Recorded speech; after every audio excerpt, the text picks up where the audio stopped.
एकीकडे मुंबईमध्ये रात्री सह्याद्री अतिथीगृहावर अमित शहांसोबत मुख्यमंत्री देवेंद्र फडणवीस आणि उपमुख्यमंत्री एकनाथ शिंदेंची बैठक पार पडेल अशी माहिती मिळतेय। मात्र या बैठकीला अजित पवार हे उपस्थित राहणार नाहीत असं सुद्धा समजतंय। त्यांच्या अनुपस्थितीमागे साताऱ्यातल्या एका बैठकीचं कारण समोर येत आहे। रयत शिक्षण संस्थेच्या बैठकीच्या निमित्तानं आज पुन्हा एकदा शरद पवार आणि अजित पवार एकत्र आल्याचं पाहायला मिळालं। या बैठकीत शरद पवार आणि अजित पवार अगदी शेजारी बसल्याचंही दिसलंय।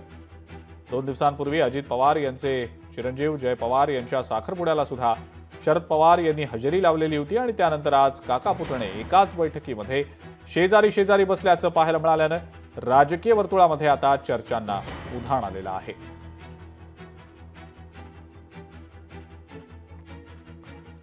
आणि याच संदर्भातली अधिक माहिती आपण जाणून घेणार आहोत। अविनाश डेगसकर आपले प्रतिनिधी आपल्या सोबत आहेत सध्या।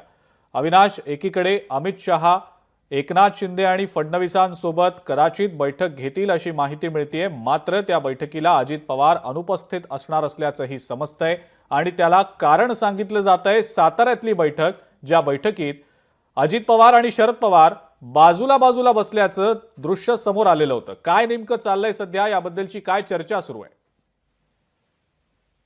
दुरावा हा जवळ येतोय असं दिसतंय, कारण 2 दिवसापूर्वी ज्या पद्धतीने पार्थ पवारच्या साखरपुड्यासाठी हे पवार कुटुंब जवळ आलेलं होतं, त्यानंतर आजच्या 2 घटना जर बघितल्या की जिकडे अजित पवार सुरुवातीला अमित शहा यांच्यासोबत होते, मात्र रयत साताराच्या कार्यक्रमात, जो रयत शिक्षण संस्थेचा कार्यक्रम आहे, त्या कार्यक्रमात मात्र शरद पवार आणि अजित पवार हे बाजूला बसतात। प्रामुख्याने ते दोघेही संचालक मंडळावर असल्या कारणाने रयत संस्था त्यांच्या ताब्यात असल्या कारणाने ते सगळे एकत्र आलेले होते।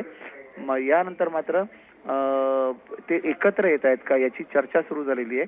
मात्र संध्याकाळी जी बैठक अमित शहा यांच्यासोबत एक बैठक होण्याची माहिती मिळते की स्नेहभोजनाच्या सह्याद्रीच्या कार्यक्रमात एकनाथ शिंदे, देवेंद्र फडणवीस दोघेही उपस्थित राहतील। मात्र या वेळेला अजित पवार उपस्थित नसणार आहेत, कारण ते रयत शिक्षण संस्थेच्या कार्यक्रमात आहेत असं कळतंय।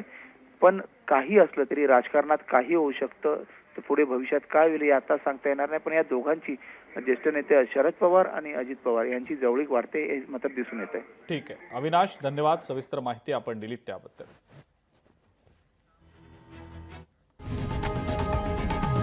लोकशाही मराठी ऐका, पहा, जागरूक रहा।